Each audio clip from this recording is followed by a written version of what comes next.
میرا نام وقاص ہے اور میرا تعلق لاہور شہر سے ہے۔ اچھے وقتوں میں ابا نے یہاں پر گھر بنا لیا تھا اور اس کے ساتھ ہی گاؤں والی زمین بیچ کر انہوں نے یہاں پر دکان خرید لی تھی۔ جب تک ابا زندہ تھے تب تک تو اس دکان کو وہ خود سنبھالتے تھے، لیکن پھر ان کے انتقال کے بعد میں نے اور بھائی نے دکان چلانی شروع کر دی تھی، جس سے اچھی آمدنی ہو جاتی تھی۔ پڑھائی لکھائی کا مجھے زیادہ شوق نہیں تھا، لیکن میرے بڑے بھائی نے اپنی پڑھائی مکمل کی تھی، مگر پھر کوئی بھی نوکری کرنے کے بجائے اس نے میرے ساتھ یہی کام کرنا شروع کر دیا۔ ہم لوگ 2 ہی بھائی تھے، بہن ہماری کوئی نہیں تھی، جبکہ اماں ابا کے انتقال کے بعد سے بیمار رہنے لگی تھی۔ ہم دونوں بھائی مل کر اماں کا بہت خیال رکھتے تھے۔ یہی وجہ تھی کہ میرا بڑا بھائی میرے ساتھ مل کر اسی دکان پر کام کرتا تھا، ورنہ وہ تو کسی بھی دوسرے شہر جا کر اچھی نوکری کر سکتا تھا، لیکن اماں کی وجہ سے اس نے کہیں بھی جانے کا ارادہ نہیں کیا تھا، کیونکہ اماں ہم دونوں کو اپنی آنکھوں سے دور نہیں ہونے دیتی تھی۔ جب سے ابا گئے تھے تب سے تو وہ کچھ زیادہ ہی حساس ہو گئی تھی۔ اگر کام سے بھی ہم لوگ تھوڑی دیر سے گھر واپس لوٹتے تو وہ پریشان ہو جاتی تھی، اس لیے اماں کی وجہ سے ہم لوگ جلدی جلدی اپنا کام ختم کر کے گھر واپس آ جاتے تھے اور ان کا خیال رکھنے کی بھی بھرپور کوشش کرتے تھے۔ اماں کا علاج چل رہا تھا، لیکن فی الحال تو ان کی طبیعت ویسی کی ویسی تھی، اور ابا کے انتقال کے 1 سال بعد ہی اماں بھی ہمیں چھوڑ کر چلی گئی۔ اماں کے چلے جانے کے بعد تو ہم دونوں بھائی ہی رہ گئے تھے، جبکہ ہمارے گھر میں کوئی بھی عورت نہیں تھی۔ گھر کو چلانے کے لیے کسی عورت کی ضرورت تھی، اس لیے میرے بڑے بھائی نے یہی فیصلہ کیا تھا کہ اب ہم دونوں کو شادی کر لینی چاہیے۔ اماں ابا زندہ ہوتے تو وہ یہ کام خود انجام دیتے، لیکن اب کیونکہ وہ دونوں ہی ہمارے ساتھ موجود نہیں تھے، اس لیے جو کچھ بھی کرنا تھا وہ ہم دونوں کو ہی کرنا تھا۔ میرے بھائی نے سوچ لیا تھا کہ ہم بھائیوں کی شادی ایک ہی دن ہوگی۔ مجھے بھی اس پر کوئی اعتراض نہیں تھا، بلکہ یہ تو اچھی بات تھی۔ رشتے والی خالہ نے بھی اس مسئلے کا یہی حل نکالا تھا کہ اب ہم دونوں بھائیوں کو شادی کر لینی چاہیے، اور پھر جلد ہی میرے بھائی نے اس بارے میں سوچنا شروع کر دیا تھا۔ ایک دن اسی طرح سے اچانک سے بھائی گھر آئے اور انہوں نے مجھ سے یہ کہا کہ خالہ نے ایک بہت اچھا رشتہ بتایا ہے۔ لڑکی بہت ہی سلجھی پڑھی لکھی ہے، اس کے گھر والے کافی غریب لوگ ہیں، لیکن انہوں نے اپنی بیٹی کی تربیت بہت اچھی کی ہے۔ وہ سادگی سے اپنی بیٹی کو رخصت کرنا چاہتے ہیں۔ انہیں کسی ایسے رشتے کی تلاش ہے جو بنا کسی لالچ کے ان کی بیٹی کو خوشی خوشی قبول کر لے۔ میرے بھائی نے مجھے بتایا کہ انہوں نے میرے رشتے کی بات کی ہے، اگر مجھے اس بات پر کوئی اعتراض نہ ہو تو۔ میں نے تو بھائی کی کسی بھی بات پر کبھی اعتراض نہیں کیا تھا۔ میں جانتا تھا کہ بھائی جو کچھ بھی کرتے ہیں بالکل ٹھیک ہی کرتے ہیں، کیونکہ وہ مجھ سے بڑے بھی تھے اور مجھ سے زیادہ تعلیم یافتہ بھی تھے، اس لیے مجھے ایسا لگتا تھا کہ ان کا کیا ہوا ہر فیصلہ ٹھیک ہوتا ہے۔ میں نے بنا سوچے سمجھے اور بنا لڑکی کو دیکھے ہاں کر دی تھی، کیونکہ گھر میں اگر کوئی بہن ہوتی یا اماں ہوتی تو شاید میں ان سے اپنی اس خواہش کا اظہار کرتا کہ شادی سے پہلے میں ایک مرتبہ اس لڑکی کو دیکھنا چاہتا ہوں، لیکن کیونکہ ہمارے گھر میں کوئی عورت نہیں تھی، اسی لیے بھائی کا کہنا تھا کہ ہم دونوں لڑکے ہیں، ایسے میں یہ بات مناسب نہیں لگتی کہ ہم لوگ رشتے والی سے یہ کہیں کہ ہمیں شادی سے پہلے لڑکی کو دیکھنا ہے۔ ایسے میں مجھے بنا دیکھے ہی اس لڑکی سے شادی کرنی ہوگی، جبکہ رشتے والی خالہ نے اس کی بہت تعریفیں کی تھیں۔ میں تو یہ ساری تعریفیں سن کر ہی خوش ہو گیا تھا اور میں نے خوشی خوشی ہاں کر دی تھی۔ میرا رشتہ تو اس گھر میں طے ہو گیا تھا، جبکہ اس کے تھوڑے دن بعد ہی میرے بڑے بھائی نے بتایا کہ خالہ نے اس کے رشتے کی بھی ایک جگہ بات کی ہے اور اس کا رشتہ بھی پکا ہو گیا ہے۔ اب بس کوئی مناسب سا دن دیکھ کر نکاح کرنا ہے، اور اس کے بعد ہم دونوں اپنی اپنی دلہنوں کو بیاہ کر اپنے گھر لے آئیں گے۔ اور اس کے ساتھ ہی میرے بھائی نے یہ بھی فیصلہ کیا تھا کہ شادی کے بعد انہیں ملک سے باہر جانا ہے۔ وہ کافی وقت سے اس سلسلے کے لیے کوشش کر رہے تھے، لیکن ابھی تک ایسا ہو نہیں پایا تھا، کیونکہ پہلے ابا کی بیماری کی وجہ سے وہ ملک سے باہر نہیں جا پائے تھے، اور اس کے بعد اماں بیمار رہنے لگی تھیں، اور اماں تو ایک لمحے کے لیے بھی ہمیں خود سے دور نہیں ہونے دیتی تھی۔ ایسے میں انہیں اس طرح سے چھوڑ کر بھائی ملک سے باہر کیسے جا سکتے تھے، اسی لیے انہوں نے اپنا ارادہ ترک کر دیا تھا، جبکہ ان کے ایک دوست نے سعودی عرب میں ان کے لیے ایک بہت اچھی نوکری دیکھی تھی، اور اس نوکری کے لیے جتنی تعلیم کی ضرورت تھی وہ بھی میرے بھائی کے پاس تھی۔ اسی لیے انہیں پوری امید تھی کہ وہ نوکری انہیں ضرور مل جائے گی، اور اسی لیے وہ جلد از جلد جانا چاہتے تھے۔ پہلے تو ان کا ارادہ یہی تھا کہ وہ صرف میری شادی کروائیں گے اور پھر ملک سے باہر چلے جائیں گے، لیکن پھر جانے اچانک سے انہیں کیا ہوا تھا کہ انہوں نے یہ سوچ لیا تھا کہ وہ خود بھی شادی کر کے ہی جائیں گے۔ مجھے تو اس بات پر کوئی اعتراض نہیں تھا، بلکہ میں تو خوش تھا۔ دیکھتے ہی دیکھتے ہم دونوں بھائیوں کے رشتے پکے ہو گئے تھے۔ دوسرے لڑکوں کی طرح میرے بھی بہت سے جذبات تھے۔ شادی کو لے کر میں نے بہت کچھ سوچ رکھا تھا۔ شادی کا ذکر سنتے ہی مجھے رہ رہ کر اپنی ماں یاد آ رہی تھی۔ اماں کی بہت خواہش تھی ہم دونوں بھائیوں کی شادی کرنے کی، مگر ہمارے نصیب یہ دن دیکھ ہی نہ سکے تھے۔ میری آنکھیں نم دیکھ کر بھائی پریشان ہو گئے۔ وہ میرے ساتھ بیٹھے ہوئے تھے، کہنے لگے، چھوٹے تو پریشان نہ ہو، شاید ہمارے نصیب میں یہی لکھا تھا۔ اماں اکثر یہی بات کہتی تھی کہ تم دونوں بھائی ایک دوسرے کی ہمت ہو، اگر تم ہی ایسے ٹوٹ کر رہو گے تو میرا کون سہارا بنے گا؟ میں بھی تو اس دنیا میں صرف تمہاری وجہ سے ہی زندہ ہوں۔ میں نے اپنے بھائی کو افسردہ دیکھا تو بولا، بھائی میں بہت مضبوط بننے کی کوشش کرتا ہوں، مگر اکثر ماں کی یاد مجھے افسردہ کر دیتی ہے۔ بھیا نے کہا، چل اٹھ، کھانا کھا، ساری سوچیں چھوڑ۔ دیکھتے دیکھتے وقت گزر گیا اور جمعے کے دن ہمارا نکاح ہو گیا۔ میں تو اپنی بیگم کو دیکھ کر بہت خوش ہوا۔ وہ واقعی بہت خوش شکل عورت تھی۔ مجھے یقین نہیں آ رہا تھا کہ میری شادی اتنی حسین اور اچھی لڑکی سے ہو گئی ہے، جبکہ میری بھابھی بھی شکل و صورت میں کافی اچھی تھی۔ بھائی اور میں بہت خوش تھے۔ وجہ یہ تھی کہ زندگی کا نیا موڑ آنے والا تھا، اور دوسرا یہ کہ ہمارے گھر میں بھی رونق ہو جانی تھی۔ کمرے میں جانے سے پہلے بھائی نے مجھے اپنے پاس بلایا اور بولے، چھوٹے، میں جانتا ہوں یہ وقت مناسب نہیں ہے، لیکن پھر بھی مجھے تجھ سے ایک بات کرنی ہے۔ میں نے کہا، بھائی خیریت، کیا ہو گیا؟ شادی کی پہلی رات میں اپنے بھائی کو اس قدر پریشانی میں دیکھ کر بہت بے چین ہو گیا۔ بھائی نے میرے کندھوں پر ہاتھ رکھا اور بولا، پریشانی کی بات نہیں ہے، شاید خوشی کی بات ہے، مگر وقت اور موقع مناسب نہیں ہے۔ میں نے کہا، بھائی کیوں باتوں کو بنا رہے ہیں؟ مجھے بتائیں سیدھی طرح کیا بات ہے؟ بھائی نے کہا، چھوٹے، میرا ویزا آ گیا ہے اور مجھے اسی رات 3 بجے ہی اس ملک سے روانگی کے لیے نکلنا ہے۔ میں یہ بات سن کر حیران ہو گیا۔ مجھے سمجھ نہیں آ رہا تھا میں کیسا رد عمل ظاہر کروں، خوش ہوں یا اداس۔ نئی نویلی دلہن کمرے میں بھائی کا انتظار کر رہی ہے اور بھائی اسے چھوڑ کر جانے کی باتیں کر رہے ہیں۔ بھائی نے مجھے کشمکش میں مبتلا دیکھا تو بولا، چھوٹے، جیسا تو سوچ رہا ہے میں بھی بالکل ویسا ہی سوچ رہا ہوں۔ سمجھ نہیں آ رہا کس منہ سے جا کر تیری بھابھی کو یہ بات بتاؤں۔ میں نے کہا، بھائی مجھے تو خود سمجھ نہیں آ رہا کہ یہ سب کیا ہو رہا ہے۔ ایک تو یہ خوشی کا دن دیکھنا نصیب ہوا ہے اور اوپر سے دوسرا اتنی محنت کے بعد آپ کو دوسرے ملک جانے کا موقع ملا، مگر یہ وقت صحیح نہیں ہے۔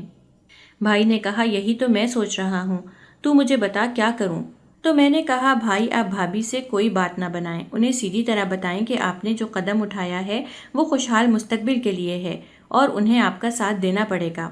بھائی نے کہا، چھوٹے، میں ہر ایک بات سوچ چکا ہوں، مگر ہمت نہیں ہو رہی پہلا قدم کیسے اٹھاؤں۔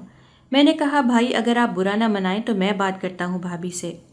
میرے بھائی نے کہا، ہاں بالکل، تو تھوڑی سی ہمت بڑھا میری، تو بات شروع کر، میں آگے کی بات سنبھال لوں گا۔ میں ٹھنڈی سانس ہوا میں خارج کر کے بھائی کے کمرے میں داخل ہو گیا۔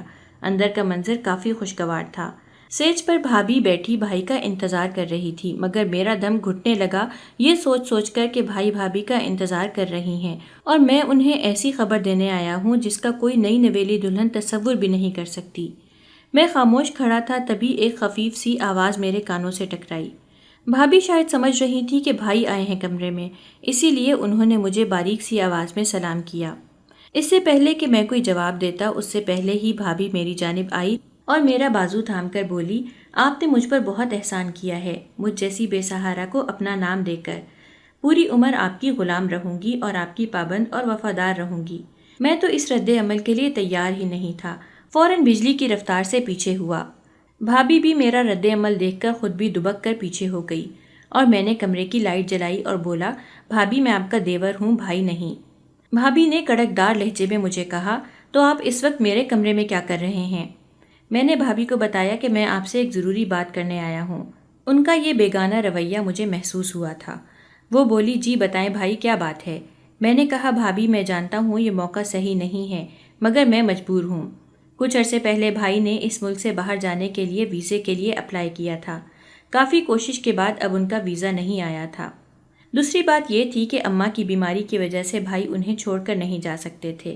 اب نہ جانے کیسے ان کا نام نکل آیا ہے قرآن دازی میں اور بھائی کو دوسرے ملک میں اچھی نوکری مل رہی ہے، مگر ایک بری خبر یہ ہے کہ انہیں آج رات کو ہی روانہ ہونا ہے۔ بھائی یہ بات آپ کو خود بتانا چاہتے تھے مگر شرمندگی کی وجہ سے نہیں بتا سکے۔ میں آپ کو بس یہی کہوں گا کہ ایک بہترین مستقبل کے لیے بہترین ہمسفر کے طور پر آپ بھائی کا ساتھ دیں۔ اس قربانی سے جو کچھ وہاں سے موصول ہوگا اس پر آپ کا بھی حق ہوگا۔ بھابھی خاموشی سے میری بات سن رہی تھیں۔